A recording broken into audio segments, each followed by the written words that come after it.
BFA, my church, my home. BFA, katakan your church, your home. Amin. Apa kabar Bapak Ibu saudara sekalian? Katakan sehat, kuat, makmur, panjang umur, awet muda, diberkati Tuhan. Sebelum duduk seperti biasa, aku anak kesayangan Bapak. Aku anak yang paling dikasihi Tuhan. Aku adalah kebenaran Bapa dalam Yesus. Dan aku adalah orang benar yang sudah dibenarkan karena imanku kepada Yesus. Amin. Silakan duduk. Ya, wow. Amin. Ya.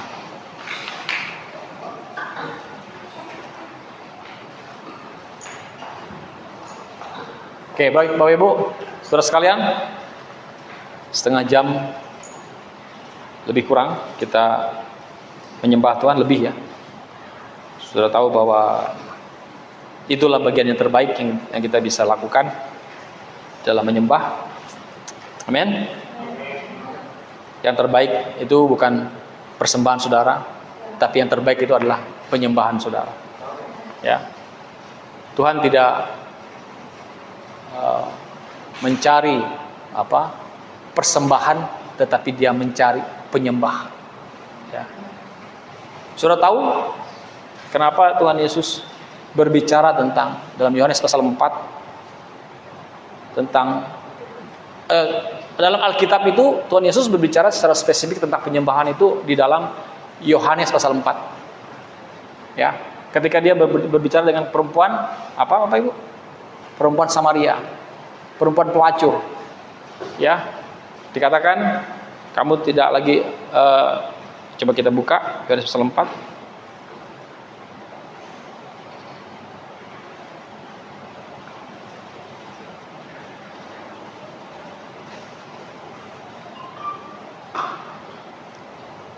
Oh, haleluya. Ayat 22. Kamu menyembah apa yang tidak kamu kenal, kami menyembah apa yang kami kenal, sebab keselamatan datang dari bangsa Yahudi. Ayat 23. Tapi saatnya akan datang dan sudah tiba sekarang bahwa penyembah benar akan menyembah Bapa dalam roh dan kebenaran, sebab Bapa menghendaki penyembah-penyembah demikian. Oke? Sudah tahu kenapa Yesus harus berbicara tentang penyembahan kepada seorang perempuan Samaria yang juga notabene-nya dia juga ada seorang perempuan pelacur. Karena penyembahan itu berbicara tentang intimasi, keintiman dengan Tuhan. Oke? Sudah dengar saya? Penyembahan itu berbicara tentang intimasi, keintiman dengan Tuhan. Ya. Saudara tidak akan bisa menyembah tanpa ada hubungan. Saudara tidak akan bisa berhubungan tanpa ada suatu keintiman. Kenapa dia bisa bicara tentang penyembahan kepada secara detail dan banyak hal di situ kepada seorang perempuan Samaria? Karena perempuan Samaria yang notabene seorang pelacur mengerti apa arti sebuah keintiman. Berapa maksud saya? Sudah paham maksud saya? Halo? Amin? Karena dia mengerti tentang apa itu arti suatu keintiman. Oke? Baik, kita lanjut besok lagi ya. Kita buka dalam Filipi pasal 3. Tadi pagi saya juga bahas tentang penyembahan sedikit. Besok kita lanjut. Ya. Saudara kalau nggak datang besok, saudara rugi 5 miliar ya. Oke. Makanya saudara harus datang besok untuk mendengar firman Tuhan tentang pray and worship. Bukan praise, tapi pray and worship. Ya. Yuk kita baca. Saya ajak saudara untuk baca dalam kitab Filipi pasal yang ketiga ayat 1. Ya. Kasih karunia ketika kita paling tidak layak mendapatkannya. Itu kasih karunia. Terjadi, kita terima ketika kita menjadi orang yang paling layak, paling tidak layak untuk mendapatkannya. Apapun yang terjadi, sahabat-sahabat yang saya kasihi, bersukacitalah di dalam Tuhan. Saya baca dalam terjemahan EPYH. Saya tidak jemu-jemu memberitahukan hal ini kepada saudara, dan ada baiknya kalau saudara mendengarnya berkali-kali. Ya, jadi saya tidak jemu-jemu memberitahukan hal ini kepada saudara, dan ada baiknya kalau saudara mendengarnya berkali-kali. Saya baca ayat ini, saya temukan dalam terjemahan EPYH bahwa memang ternyata Rasul Paulus itu juga memberitakan firman Tuhan itu juga berkali-kali. Jadi dia tidak berusaha untuk cari-cari topik yang baru untuk supaya lebih keren gitu. Dimana minggu ini mungkin khotbahnya tentang Yesus, minggu depan mungkin tentang setan, minggu depannya mungkin tentang malaikat gitu kan, minggu depannya mungkin tentang manusia gitu kan. Enggak, bukan seperti itu. Jadi Tuhan Yesus, maksud Paulus enggak seperti itu. Dia berkhotbah, menyampaikan, dia katakan, saya tidak jemu-jemu memberitahukan hal ini. Tidak jemu-jemu itu artinya apa? Tidak bosan-bosannya. Ya. Tidak bosan-bosannya untuk memberitahukan hal ini. Apa memberitahukan hal ini? Yaitu tentang tadi itu, ya bukan tentang tadi, tentang nanti itu. Ya nanti apa yang kita baca nanti tentang grace and law. Tentang keselamatan bukan didasarkan oleh karena perbuatan baik. Ya, nanti gongnya itu di ayat yang ke-9 nanti kita baca. Ya. Nah, jadi itu yang Rasul Paulus katakan. Jadi sama dalam gereja ini kita tidak jemu-jemu juga tidak bosan-bosannya untuk terus memberitakan tentang kabar kasih karunia Tuhan. Ya. Dan inilah tuntunan gereja kita dalam minggu ini tentang bagaimana kita mengerti tentang berita kasih karunia yang apa yang dialami oleh Rasul Paulus. Jadi Rasul Paulus itu adalah rasul yang memang sangat tepat. Memang Tuhan sudah melihat siapa dari sekian ahli Taurat, sekian orang dari saat itu yang mengerti tentang hukum Taurat, yang dia pilih untuk bisa menyampaikan pesan Tuhan tentang kasih karunia-Nya kepada umat manusia. Terpilihlah seorang Rasul Paulus. Kenapa? Jelas Filipi 3 ini mencatat dengan detail, dengan jelas siapa itu Rasul Paulus. Dia adalah orang yang tidak bercacat dalam hukum Taurat. Jadi dia bisa sangat bisa membedakannya. Ya, dia bagaimana tahu yang sesungguhnya, karena dia bisa membedakan. Saudara kalau mengerti tentang uang asli, maka saudara akan tahu yang mana uang palsu. Bisa membedakan. Saya bukan berarti mau mengatakan bahwa hukum Taurat itu palsu lalu kasih karunia itu asli, bukan seperti itu. Maksudnya saudara bisa tahu membedakan sesuatu kalau saudara tahu yang sebenarnya itu seperti apa. Nah, jadi karena dia sangat tahu, maka dia juga bisa membedakannya. Menjelaskan dengan suatu penjelasan yang sangat komprehensif secara menyeluruh ya kepada kita melalui ayat-ayat firman Tuhan yang dia tulis dalam sebuah surat atau langsung dia omongin dan disampaikan kepada beberapa jemaat. Ya, saudara tahu bahwa sepertiga itu ya lebih dari separuh ya, setengah itu separuh, sepertiga itu berarti sepertiga itu separuh ya. Apa kalau 2/3-nya ya 2/3-nya mungkin lah. Itu Alkitab ini ditulis oleh Rasul Paulus di Perjanjian Baru, di mana dia lebih banyak menulis kitab-kitab dalam Perjanjian Baru. Bentar.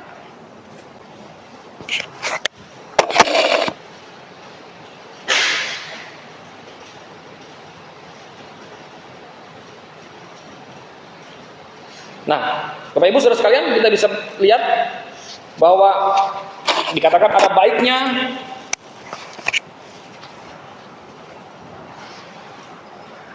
kalau saudara mendengarnya berkali-kali. Terus dikatakan, waspadalah terhadap orang-orang jahat. Mereka saya namakan anjing yang berbahaya. Ya. Kalau disebut nama anjing itu pakai nada gitu kan, pakai nada yang begini gitu kan. Itu kayaknya asik banget gitu. Enggak juga seperti itu gitu kan. Tapi ya Paulus juga maksudnya dia ngomong seperti itu, waspadalah terhadap orang-orang jahat, mereka saya namakan anjing-anjing yang berbahaya, yang mengatakan bahwa untuk diselamatkan saudara harus dikitan. Jadi kalau saudara baca ayat ini jangan, mungkin ada saja orang Kristen mengatakan, wah itu Rasul Paulus bilang anjing-anjing, berarti kita boleh dong bilang anjing-anjing. Wah gitu kan. Mau kayak Rasul Paulus ya. Kalau kamu mau jadi kayak Rasul Paulus, mau bilang anjing-anjing juga, hidupmu juga kayak Rasul Paulus dulu gitu kan. Contoh Rasul Paulus, hidup kayak Rasul Paulus, baru kamu boleh bilang anjing-anjing ya. Kalau hidupmu belum kayak Rasul Paulus, jangan dulu bilang anjing-anjing. Maksudnya dia sedang menjelaskan sesuatu ya dalam suatu konteks yang berbeda. Tidak dia sedang memaki-maki orang gitu kan. Oke. Nah, terus dia katakan yang mengatakan bahwa untuk diselamatkan saudara harus dikitan. Dikitan apa? Disunat. Sunat itu apa? Membuang kulit yang kotor. Nah, ayat 3 di sini dijelaskan, sebab bukannya pengeratan tubuh kita yang menjadikan kita anak-anak Allah. Bukannya sunat yang menjadikan kita anak-anak Allah, melainkan penyembahan kepada Dia dengan roh kita. Nah, itu dia. Oke, Bapak Ibu Saudara sekalian, kita melihat suatu gambaran pemahaman firman Tuhan yang disampaikan oleh Rasul Paulus bahwa dikatakan bukan dengan sunat kita menjadikan kita anak-anak Allah. Karena apa? Karena orang Yahudi itu sunat itu sangat penting bagi mereka. Karena itu adalah bagian daripada hukum Taurat yang mereka harus lakukan. Kalau enggak, maka mereka ibaratnya itu enggak layak masuk surga, enggak boleh masuk surga, enggak kudus, enggak benar, enggak sempurna, enggak suci, enggak apa, pokoknya seperti itu, kotor, najis, seperti itu. Nah, makanya Rasul Paulus mengatakan bahwa untuk menjadi anak-anak Allah itu bukan karena kitan itu, melainkan karena penyembahan kepada Dia dengan roh kita. Dan dikatakan itulah satu-satunya kitan yang benar, itulah satu sunat yang benar. Sunat itu kan membuang yang kotor. Nah, saya merenungkan apa maksud Paulus dengan penyembahan dihubungkan dengan sunat. Sunat itu kan membuang yang kotor. Artinya apa? Bahwa penyembahan itu adalah suatu proses kehidupan, suatu bagian daripada kehidupan manusia, di mana manusia ketika dia hidup dalam penyembahan itu seperti membuang yang najis dari hidupnya. Oke? Saudara tahu bagaimana engkau bisa membuang hal-hal yang najis dalam kehidupanmu? Itu dengan cara engkau menyembah. Penyembahan itu membuat kita dekat dengan Tuhan. Penyembahan itu adalah satu tanda bukti bahwa kita adalah orang yang dekat dengan Tuhan. Yang pertama menunjukkan bahwa kita adalah orang yang dekat dengan Tuhan. Yang kedua menunjukkan bahwa membuat kita menjadi dekat dengan Tuhan. Ya, betul? Kamu tidak akan intim dengan orang yang tidak kamu kenal. Kamu tidak akan berhubungan dengan orang yang tidak kamu kenal. Ya, saudara ingat arti kata penyembahan. Ada dua kata dalam bahasa Yunani. Yang pertama dipakai adalah proskuneo, yang kedua adalah latreo. Ya. Proskuneo itu apa? Proskuneo itu adalah seperti anjing yang menjilati tangan tuannya, atau dalam bahasa lain dikatakan mencium. Oke? Nah, terus yang kedua apa? Latreo. Latreo itu artinya apa? Hadiah, present, hadiah, giving, pemberian. Oke? Nah, makanya saya katakan, saya tanyakan kepada saudara bahwa jikalau menyembah itu mencium, apakah seseorang mencium itu terjadi karena hubungan atau karena jarak? Pendeta bertanya, jemaat menjawab. Hah? Oke? Pendeta bertanya, jemaat menjawab. Jadi jadi mencium itu terjadi karena hubungan atau karena jarak? Karena hubungan. Artinya apa? Bahwa apabila seseorang, Bapak Ibu Saudara sekalian, menyembah Tuhan tanpa didasari oleh suatu pengertian hubungan, maka dia akan menjadi seorang penyembah yang gagal. Karena penyembahan yang sempurna, penyembahan yang sesungguhnya itu adalah lahir dari suatu hubungan dari dalam hati, kesadaran akan kemahakuasaan Tuhan, kesadaran akan kebaikan Tuhan. Bagaimana engkau bisa menyembah Dia? Bagaimana engkau bisa meninggikan Dia? Karena engkau menyadari akan semua perbuatan baik Tuhan dalam kehidupan. Saya berdoa agar saudara bisa sampai pada titik itu, untuk mengerti dan memahami bahwa Tuhan begitu baik. Penyembahan yang lahir daripada kesadaranmu betapa Dia mulia, betapa Dia agung, betapa Dia besar, betapa Dia baik, betapa Dia menolong, memberkati engkau sampai hari ini. Saudara coba ingat-ingat berapa umur saudara. Nggak perlu saudara ingat-ingat, saudara tahu umurmu sekarang, betul? Ya, betul? Ya. Jadi kita tahu umur kita sekarang. Ya, selama umurmu sampai di hari ini, disitulah kau lihat penyertaan Tuhan atas kehidupan. Disitulah kau melihat kebaikan Tuhan atas kehidupanmu. Nah, ketika kau merenungkan Biarlah manis kau dengar Tuhan, manis kau dengar Tuhan, dan hatiku bersuka karenamu. Lagunya awal. Ya Tuhanku, aku hendak mazmur bagimu selama ku hidup. Ya Allahku, aku hendak bernyanyi bagimu selagi ku ada. Inilah yang ku renungkan setiap waktu. Coba saudara renungkan setiap waktu, ya. Dan ketika kita merenungkan itu seperti sesuatu yang manis dengar, lahir dalam hati kita, di mana Tuhan mendengar setiap penyembahan kita, worship.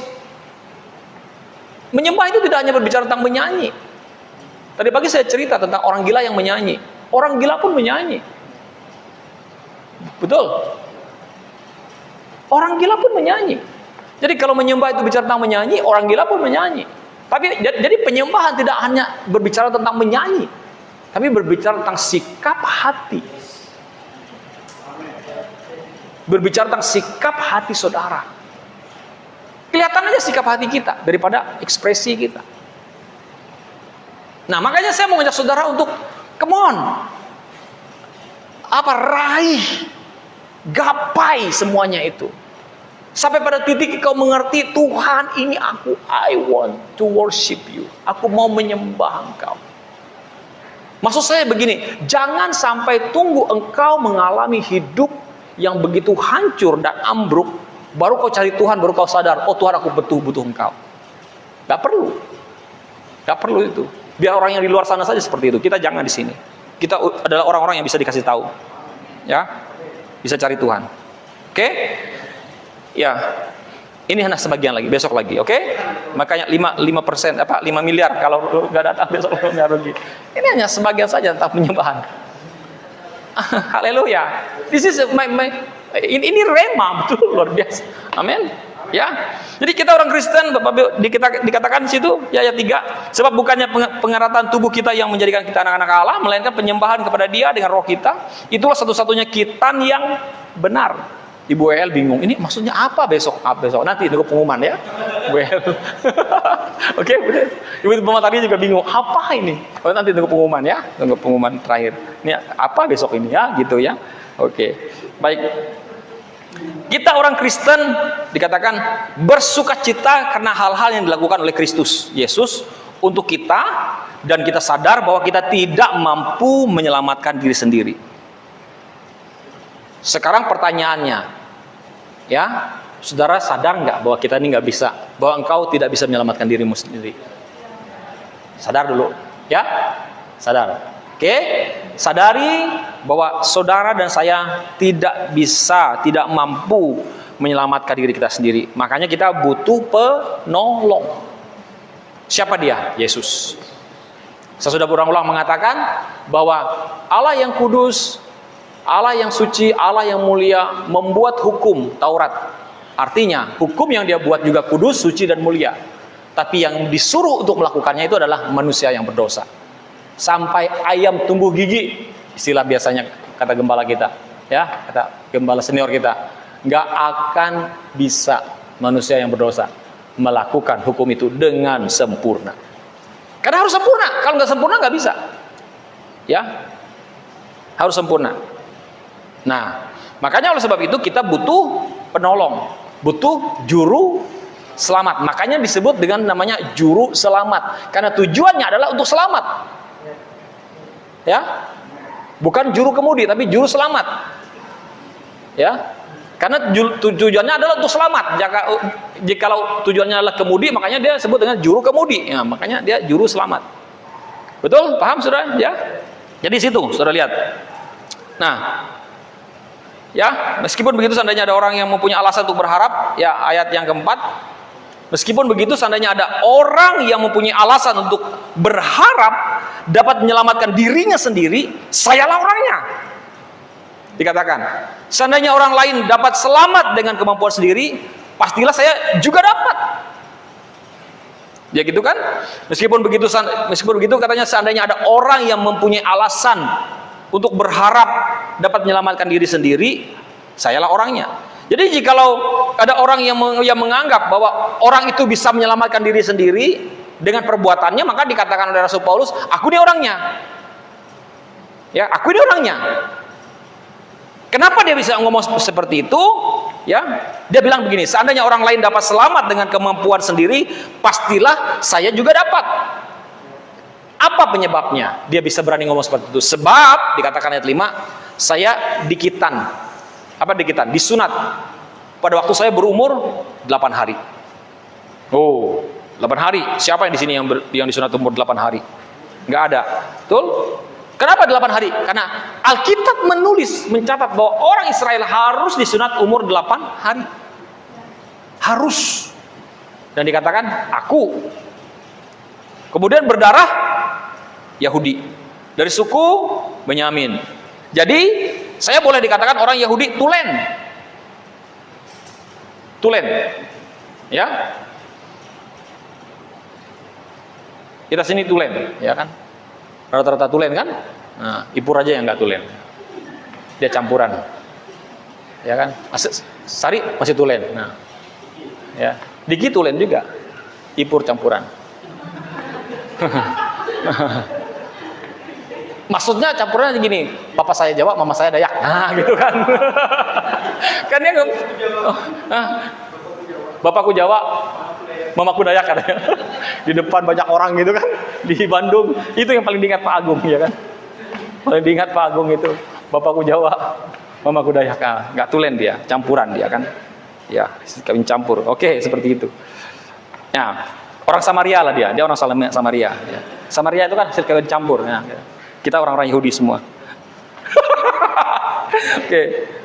Ya. Kita sambil bercanda, ya. Baik. Lebih-lebih lagi dikatakan, saya orang Farisi.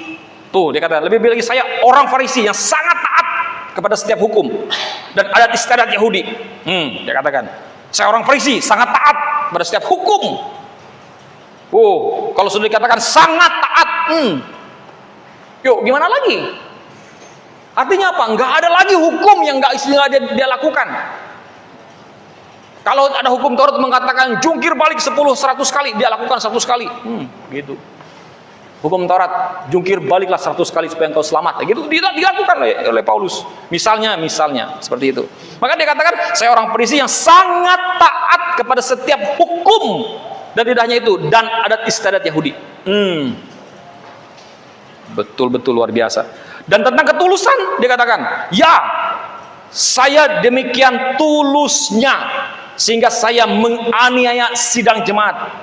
Saya berusaha menaati setiap peraturan dan adat istiadat Yahudi sampai kepada hal yang sekecil-kecilnya. Waduh, coba sudah lihat bagaimana Rasul Paulus menjelaskan bagaimana dirinya adalah orang yang sungguh-sungguh taat kepada hukum itu, kepada apa? Kepada hukum Taurat itu. Dan tidak hanya hukum Taurat tapi juga adat istiadat. Ya, dia ikutin semuanya. Tetapi dikatakan ayat 7. Semua yang dahulu saya junjung tinggi, sekarang sudah saya buang supaya dapat mempercayakan diri dan berharap hanya kepada Kristus saja. No, Bapak Ibu. Coba lihat, ya. Coba sudah lihat. Dia katakan semua itu kubuang. Apa yang dulu kujunjung tinggi, kehebatanku, melakukan hukum Taurat, tidak bercacat, bahkan yang sekecil-kecilnya. Semua aku lakukan, aku melakukan dengan sangat taat. Paulus katakan, semua itu kujunjung tinggi. Kalau dia jalan itu, dia begitu bangga. Kenapa? Karena udah melakukan itu. Biasanya orang yang kayak gitu tuh, dia tuh suka tunjuk-tunjuk, suka hakim-hakimin orang. Kamu ya, gak kudus, awas kamu masuk neraka kamu, hati-hati kamu, hati-hati. Wah, tuh suka ngancam-ngancam. Orang yang gitu tuh gitu caranya. Orang yang menganggap dirinya benar bukan berdasarkan karena kebenaran oleh Tuhan, menganggap dirinya benar karena perbuatannya. Oke, ada dua, orang menganggap dirinya benar karena perbuatannya dan juga orang merasa dirinya benar karena dibenarkan Tuhan, itu berbeda. Ya, orang yang menganggap dirinya benar karena perbuatannya itu sombong. Tapi kalau orang yang tahu dirinya benar karena dibenarkan Tuhan, dia nggak sombong. dia sangat tahu, rendah hati. Ya, aku benar karena Tuhan saja. Tapi kalau karena dirinya sendiri benar, dia suka hakim-hakimi orang, suka tuduh-tuduh orang, ya, suka seperti itu. Saya pernah ada di situ dulu. Ya, saya kayak Paulus mengatakan, sekarang sudah kubuang itu, ya, supaya dapat mempercayakan diri dan berharap hanya kepada Kristus saja. Oke, jadi kalau lihat teman tuh jatuh dalam dosa, kayak memandang sebelah mata, gitu aja, masa jatuh, gitu. Pernah saya kayak gitu, Bapak Ibu, pernah menghakimi orang seperti itu, hidup dalam cara pandang seperti itu. Puji Tuhan, Tuhan selamatkan saya. Haleluya, kan saya datang pada juru selamat. Men, saya nggak lagi gitu-gitu untuk melihat kesalahan kegagalan orang lain. Ya, gitu ya. Oke, tetapi semua yang dulu saya junjung tinggi sekarang sudah saya buang supaya dapat mempercayakan diri dan berharap katanya hanya kepada Kristus saja.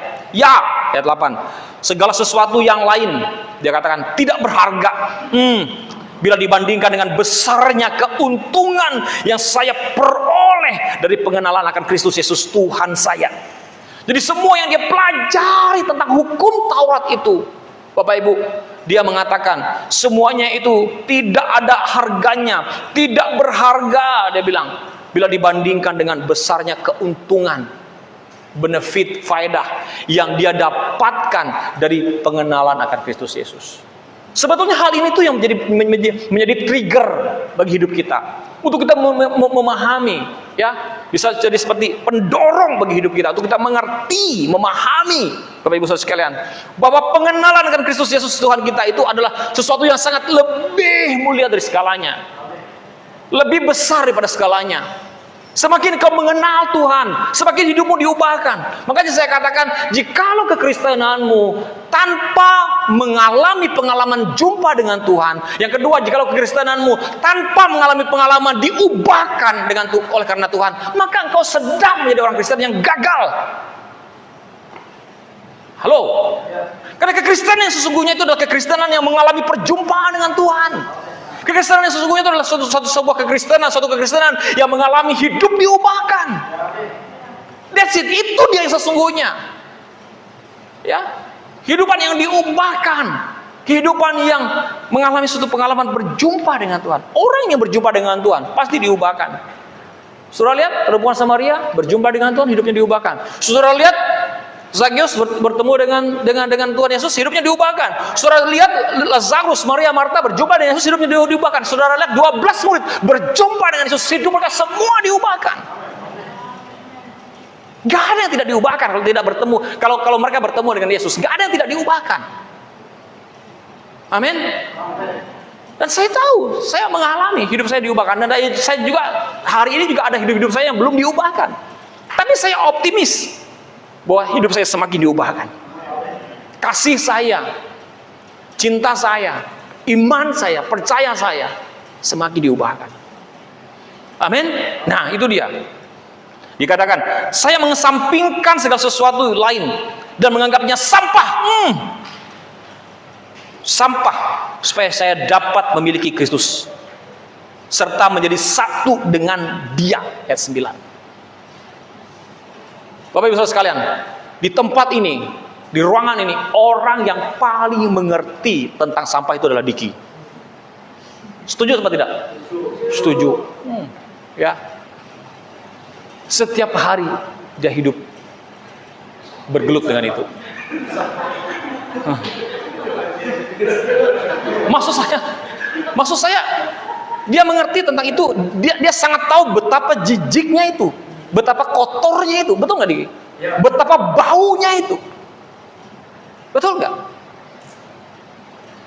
Oh ya, maksudnya kalau waktu saya jelaskan tentang saya telah mengesampingkan segala sesuatu yang lain dan menganggapnya sampah, dalam pemahaman Diki seharusnya dia mengerti bahwa semua itu, ya, apa yang dulu hebat, apa yang dulu kayaknya semacam sesuatu kebanggaan, itu kayak jijik, kotor, bau gitu loh. Nggak ada artinya dibandingkan dengan pengenalan ke Yesus, dibandingkan dengan kasih karunia yang didapatkan yang dipahami, yang dimengerti, kan dia berjumpa dengan Yesus. Oke? Saya sebut nama-nama lain tadi, Maria, Lazarus ini. Ini orang yang sedang bicara ini. Maksudnya bukan saya, firman Tuhan yang sedang bicara ini. Rasul Paulus maksud saya, berjumpa dengan Yesus. Hidupnya diubahkan. Dan dia bisa mengatakan itu cuma sampah. Apa bahasa Inggrisnya sampah? Hah? Garbage. Hah? Bak sampah. Trash. Wah. Siap. Rutik.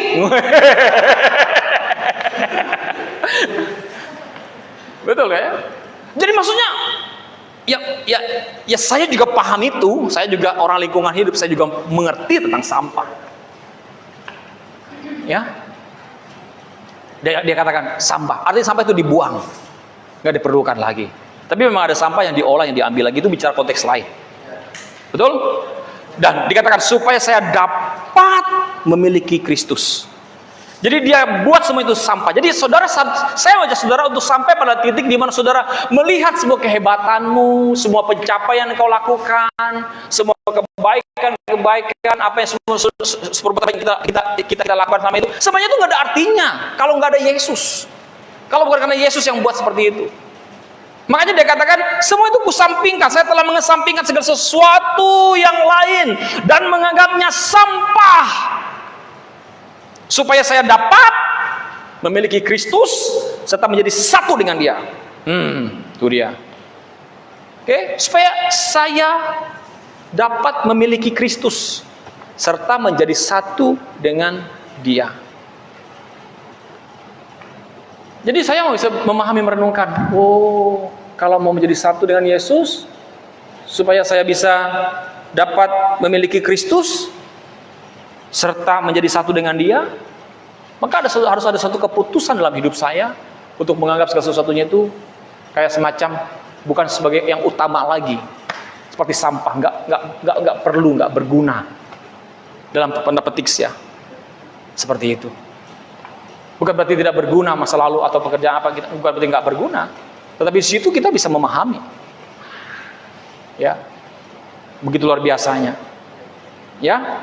Jadi Bapak Ibu, saya tidak lagi, ayat 9, sama-sama kita baca, 1, 2, 3. Saya tidak lagi menggantungkan keselamatan saya pada perbuatan baik atau ketaatan kepada hukum Allah, melainkan kepada kepercayaan bahwa Kristus menyelamatkan saya.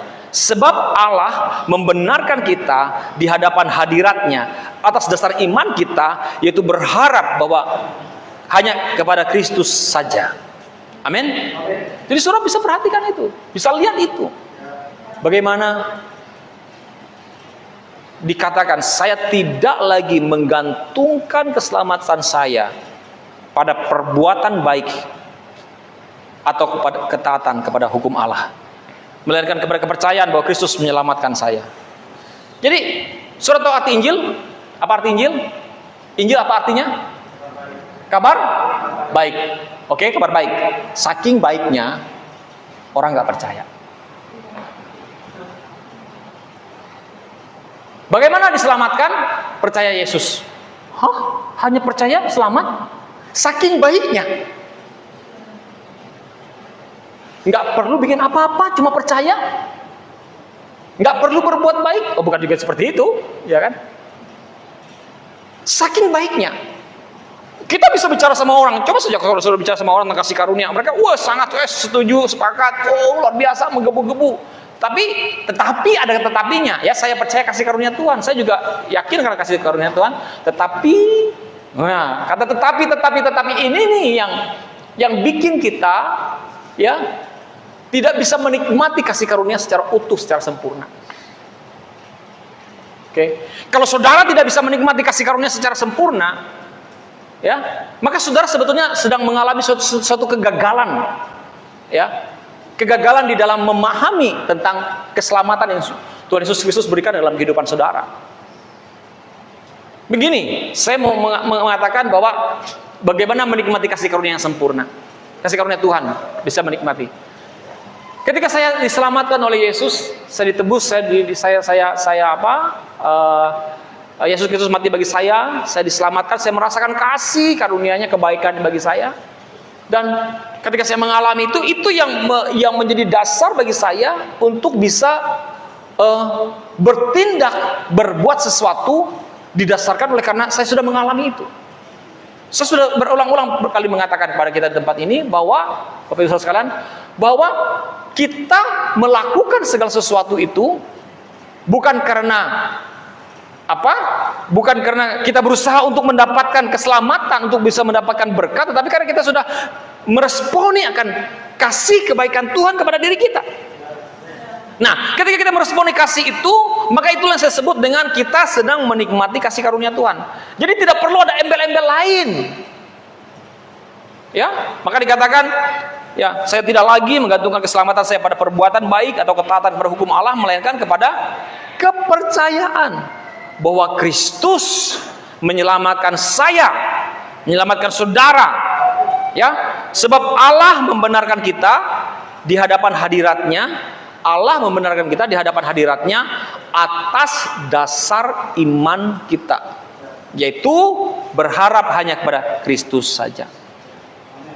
Jadi begini, Bapak Ibu Saudara sekalian, sampai sini saya mau kasih tahu bahwa kasih karunia Tuhan bukanlah seperti upah bekerja. Ya. Kasih karunia itu adalah sesuatu yang tidak layak kita terima dan sesuatu yang tidak kita upayakan. Betul, itu pada umumnya. Tetapi dalam pengertian yang saya sampaikan juga sering pada saudara, bahwa kasih karunia itu adalah sesuatu kuasa ilahi, intervensi ilahi, campur tangan Tuhan dalam kehidupanmu, itu kasih karunia. Campur tangan Tuhan. Saudara nggak layak kan? Saudara nggak bisa kan? Nggak mungkin kan menerimanya kan? Nggak mungkin, betul? Akan menjadi mungkin kenapa? Karena Tuhan campur tangan. Betul? Karena Tuhan campur tangan, maka akhirnya menjadi mungkin, maka akhirnya menjadi bisa. Yang tadinya nggak bisa, Tuhan tiba-tiba menjadi bisa. Yang tadinya tidak mungkin sembuh, tiba-tiba menjadi sembuh. Kenapa? Itu saya sebut dengan apa? Campur tangan Tuhan. Atau dalam bahasa kita, grace, kasih karunia.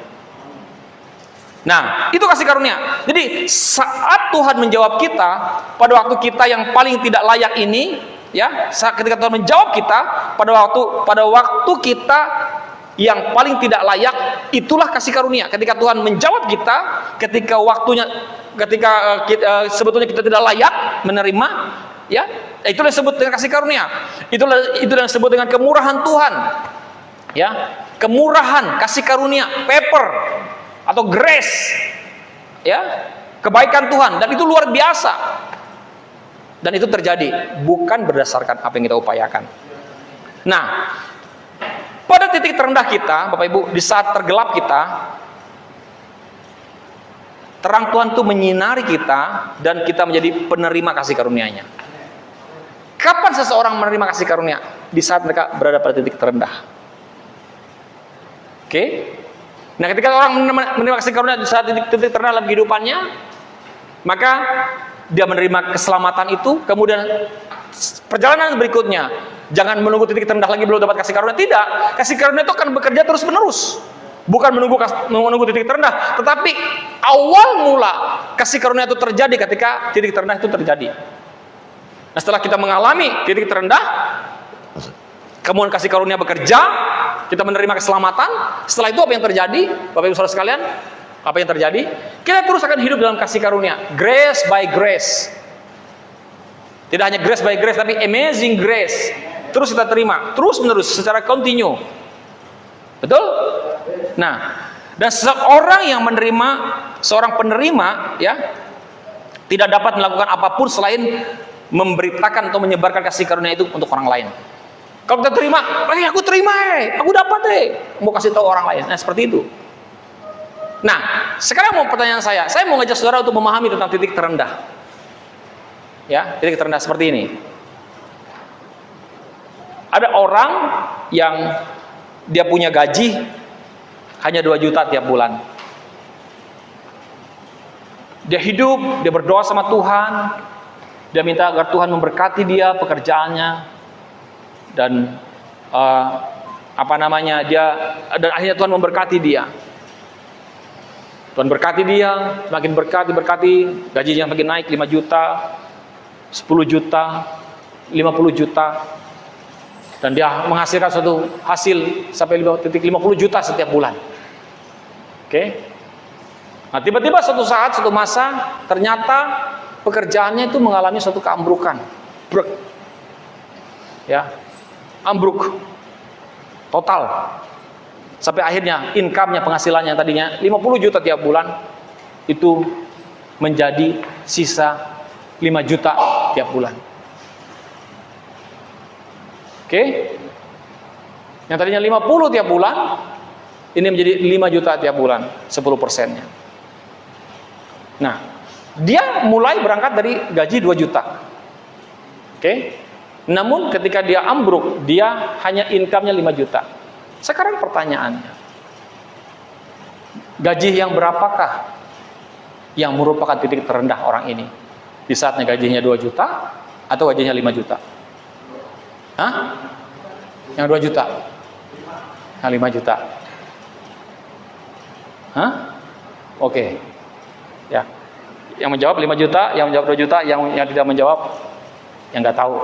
Tunggu dengar Bapak khotbah aja yang mana yang benar, gitu kan. Tunggu dilanjutin yang mana yang benarnya aja. Oke. Yang benarnya adalah yang 5 juta. Kenapa? Ketika dia 50 juta, dia kredit mobil. Dia kredit rumah. Dia kredit banyak, dia usahanya. Betul? Dan cicilannya tiap bulan dari 50 juta itu adalah separuh daripada 50 juta, 25 juta. Setiap bulan dia harus bayar 25 juta. Jadi dia masih bisa hidup dengan 25 juta kan? Income-nya 25 juta kan pemasukannya? 25 juta dia bayar semua kredit. Tetapi ketika dia jatuh brok, penghasilannya cuma 5 juta. Berarti dia minus. Berapa minusnya? Hah? 20 juta. Bukan 20 juta lagi, habis memang. Habis. Ya kan? Kalaupun 20 juta, kita kan tambah 5 juta kan, dia bayar 25 juta, habis, nggak ada duit sama sekali lagi dia. Gitu kan? Betul, saudara mengerti maksud saya? Kecenderungan kita tuh kan seperti itu kan. Wah, dapat SKP 3K. Woi, keren. Woi, dapat gaji, coy, 5 juta, woi. Dulu cuma 2 juta. Ya kan? Cuma 2 juta 100, 2 juta 200. Kalau harinya agak panjang dia, bisa lebih banyak. Ya, Ki, betul gak Ki? bagi yang P3K yang honor ya kan? Ya saya sini cuma di Ki aja ya, yang lainnya nggak ada yang pegawai honor gitu kan? Ya kan tergantung harinya. Kalau harinya banyak cuti bersamanya, liburnya, waduh kacau juga. Dikit gaji ini gini, ya kan? Jadi kalian dibayar sesuai dengan hari kerja, begitu. Oke? Nah P3K, wah semuanya digadai semuanya. Bukan digadai, sekolahkan semuanya. Oke, nggak ada burida ya. Kalau ada burida itu, wah, nikmati mereka, nggak apa-apa, nggak urusan mereka lah. Pokoknya kan gitu aja. Kalau mereka burida, betul kan? Wah, seperti itu. Ternyata 5 tahun dievaluasi, tidak diperpanjang. 5 tahun dievaluasi, tidak diperpanjang ya sekanya. Aduh, hai. Itu dia. Ya, sudah paham? Sudah mengerti maksud saya tentang titik terendah. Nah, seperti itu. Maksudnya Bapak Ibu saya tidak sedang membuat apa, tetapi sometimes kadang-kadang ada momen-momen hidup orang-orang itu sampai pada titik terendah. Nah, kalau sudah sampai pada seperti itu, apa yang bisa membuat kita bangkit? Grace, kasih karunia. Oke? Apa yang membuat orang bisa bangkit kembali dari keadaan hidup seperti itu? Campur tangan Tuhan. Kemampuan ilahi, intervensi ilahi, kasih karunia, grace, kemurahan Tuhan yang bisa mengangkat kembali kehidupan orang seperti itu. Amin. Amin. Jadi Bapak Ibu sekalian, di dalam dan dari kita sendiri kita tidak layak menerima apapun yang baik, ya. Tetapi karena kita berada di dalam Kristus dan kebenarannya, Tuhan tidak akan menahan berkat apapun dari kehidupan kita hari ini. Bagian kita bukanlah untuk berjuang dengan upaya kita sendiri, ya. Bersikap tidak perlu Tuhan, tetapi untuk fokus menerima semua yang kita butuhkan darinya.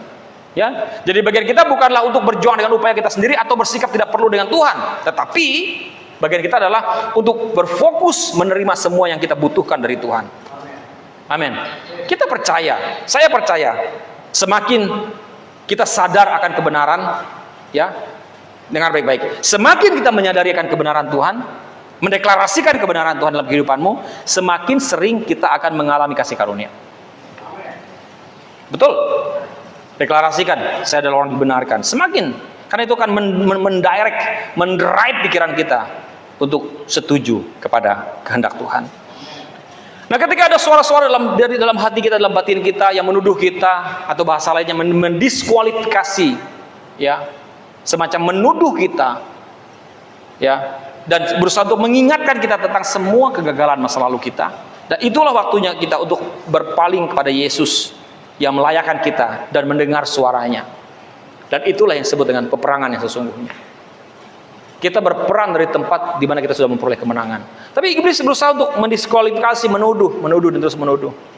Makanya kalau kita terus seperti itu, Bapak Ibu, kita akan susah untuk mengerti tentang kasih karunia. Kalau kita masih berpikir kasih karunia, tetapi kan kita perlu berbuat baik. Ya, berbuat baik itu penting, tetapi berbuat benar itu suatu keharusan. Bukan berarti saudara tidak perlu berbuat baik. Kita harus terus berbuat baik karena kita mengerti kasih karunia. Amin. Jadi kita bisa memahami peperangan iman artinya kita berperang untuk mempercayai bahwa kita dibenarkan karena iman dan bukan karena usaha kita. Dalam Filipi ini, Bapak Ibu, Paulus yang berbicara tentang berbagai pencapaiannya sendiri di bawah hukum Taurat berkata seperti ini. Dia katakan, malahan segala sesuatu kuanggap rugi karena pengenalan akan Kristus Yesus Tuhanku lebih mulia daripada semuanya. Oleh karena dialah aku telah melepaskan semuanya itu dan menganggapnya sampah, yang tadi dalam terjemahan TB, supaya aku memperoleh Kristus dan berada dalam Dia bukan dengan kebenaranku sendiri karena mentaati hukum Taurat, dikatakan, melainkan dengan kebenaran karena kepercayaan kepada Kristus, yaitu kebenaran yang Allah anugerahkan berdasarkan kepercayaan. Filipi 3:8-9. Jadi ada dua kebenaran dalam Alkitab. Yang pertama, ingat baik-baik. Yang pertama adalah kebenaran yang berasal dari ketaatan kita dan usaha kita mendapatkannya. Saya ulang, kebenaran yang berasal dari ketaatan kita dan usaha kita untuk mendapatkannya. Dan terbukti tidak ada satupun yang tidak pernah gagal. Artinya apa? Tidak satupun yang akan berhasil. Pasti akan mengalami kegagalan. Sehingga ada second chance, ada pilihan yang kedua, kesempatan yang kedua, second choice, pilihan yang kedua, yaitu adalah kebenaran yang berasal dari iman dalam Yesus. Amin. Jadi hanya satu yang merupakan dasar yang teguh dan yang tak tergoyahkan, ya, yaitu kebenaran yang berasal dari iman kita kepada Yesus Kristus. Amin.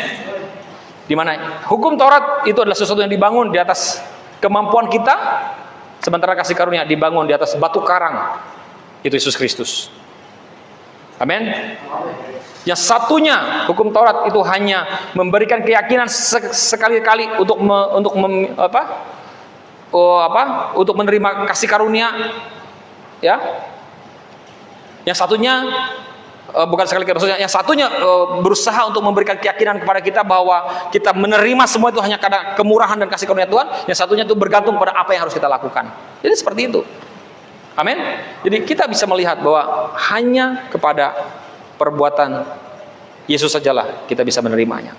Kita kembali kepada Filipi pasal 3 ayat 10. FYH.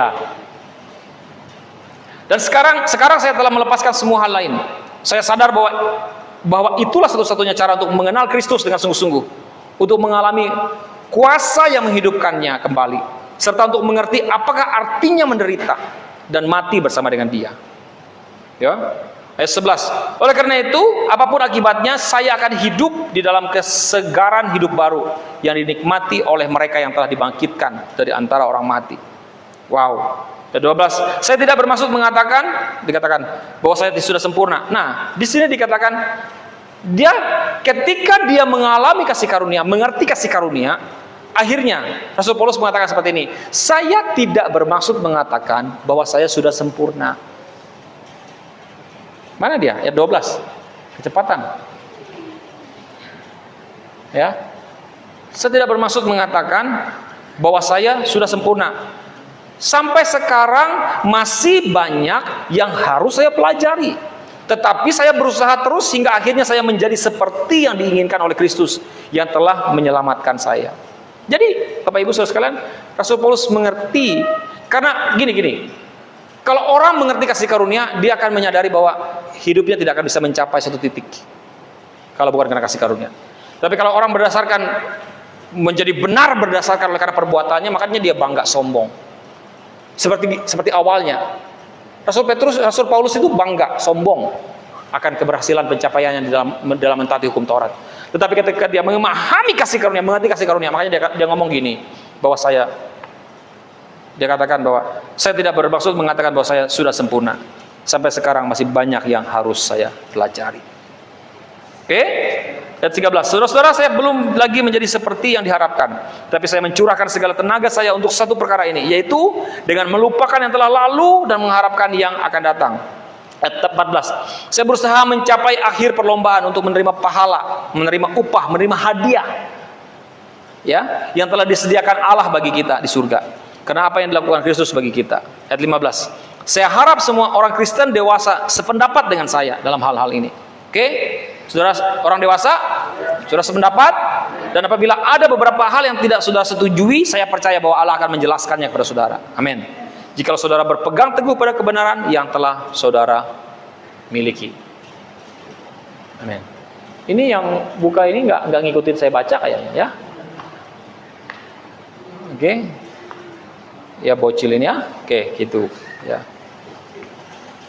Nggak ikut saya baca, ya. Saya ulang lagi ayat 15 sampai 16. Saya harap semua orang Kristen dewasa sependapat dengan saya dalam hal-hal ini. Oke?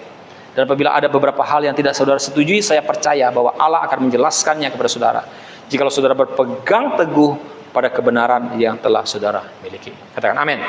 Tuhan Yesus berkati.